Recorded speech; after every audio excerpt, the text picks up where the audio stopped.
पंजाब हुकूमत ने अपने पैसे से रिलीफ दिया, इसमें वफाक का कोई किरदार नहीं। मामले पर सियासत ना की जाए, दीगर सूबे भी तकलीद करें। वज़ीर आज़म शहबाज शरीफ का वफाकी काबीना से इजलास से खिताब। उन्होंने कहा कि आज महंगाई 3 साल की कम तरीन सतह पर है। महंगाई 38% से कम होकर 11.5% पर आ गई है।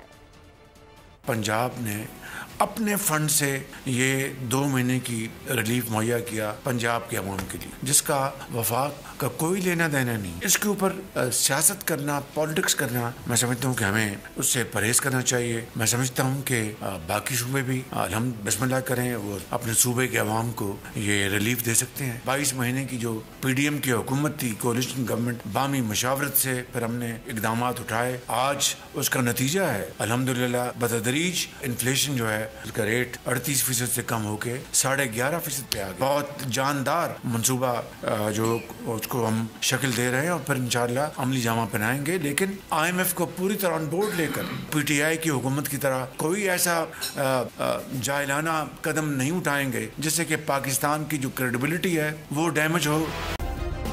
सब्सक्राइब करें और बेल दबाएं ताकि कोई खबर रह न जाए।